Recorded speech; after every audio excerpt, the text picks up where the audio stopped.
So I'm here today with Rick Nortz, Area Manager, Mitsubishi Electric Cooling and Heating. And what we want to talk about today is why Mitsubishi Electric, why ductless, okay?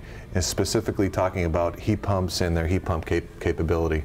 Rick, the energy calculator that I use all the time in my in-home presentation at the kitchen table, I think really kind of tells it all. But I just want to go through this with you. We've got electric heat, we've got oil, we've got propane, we've got gas, we've got wood pellets, and we've got wood, okay? You've got cost per kilowatt on electricity, cost per gallon on oil, propane, cost per therm on gas, cost per ton on wood pellets, cost per cord on wood, okay, with the efficiencies. Now, electric resistance heat you have at 100% efficiency. Is that ever going to change? No, because electric resistance resides in the room that you're trying to heat, and really you just turn it on and it distributes heat. So it's always going to be 100% efficient? Yes. Okay. Now, oil you have here at 85% efficient.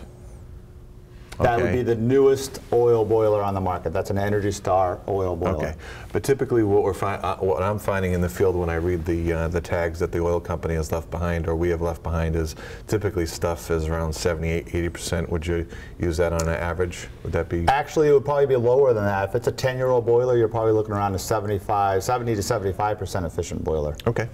All right. Now the other column that you have over here is distribution loss. Okay. Now I noticed that electric resistance heat you have it at 0, and then everything else here, oil, propane, gas, actually wood pellets and wood you have at 0% loss. Okay. And notice down here on the footnote, distribution losses measure how efficient your ductwork or piping system is. Okay. So we're going to have some loss in getting that energy to the space, is what you're saying. And boilers would generally have a distribution loss of 10%, furnaces 30%, and electric baseboard of 0%. Right. So if you were to measure the temperature of either the water leaving the boiler or the air leaving the furnace, and then measure the temperature by the time it gets to the space that you're trying to heat, what will happen is you're going to lose about 10% on the boilers and about 30% on the furnaces. That's just lost heat. It's wasted heat. Okay. That you're paying for. Okay. All right. So I think we'll leave those losses at 10% because when I show this in home, I want to talk about conservative numbers. I don't want to overinflate and overpromise anything. So I'm comfortable leaving that at 10%. So let's talk about cost of fuel. Okay. And the nice thing about this calculator, what I like about it is we can put in whatever we want. So if we have something different, okay, everybody buys propane a little bit differently, oil differently. Electric is typically the same, generally speaking, in Massachusetts. Would you agree?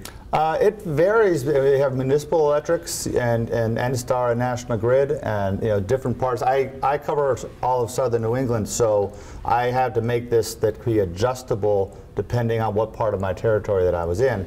So if you're in a town that has a municipal, you're going to probably be at 15 or 16 cents per kilowatt hour, but N-Star you might be at 20 to 22 cents per kilowatt hour. Okay. So what would you plug in there for 20%, 20 cents to show? 20 cents per kilowatt hour is going to give you a good average for Massachusetts. Okay. And how about oil? Oil is going to vary across the board depending on if you have a low-cost service provider or a full-service delivery company. Okay. I would say that the average in our area is around $3.80 per gallon of oil. Okay. And then propane, what would you say there? Well, once again, it's going to depend on if you're renting your tank or not, but it seems like the going rate is going to be around $2.70 per gallon in that range, but once again, that varies depending on the market. All right. And then natural gas? Natural gas is really inexpensive right now. Right now, it's about $1.25 per therm. Now, that includes all the delivery charges, service charges, the efficiency charges that show up on a gas bill. Okay. And then wood pellets? Wood pellets, I've been using around $265 per ton. Okay. And then wood? Well, it's going to be, right now it's about $200 a cord. Sometimes you can get less expensive if you get non-seasoned wood. but 200 is going to get you close. And not many people have wood or wood pellets. Sure, but even, I mean, for wood people, if they're cutting it themselves, it's at zero cost. Then it's zero cost, other Right. than their, whatever they Sure. feel that their labor is worth. And we do have some ducted models and other models that we'll see later on here that may have some loss. But when we have a piece of equipment that's inside the conditioned area, we have 0% loss. For the Mr. Slim, for our non-ducted units, correct. Okay.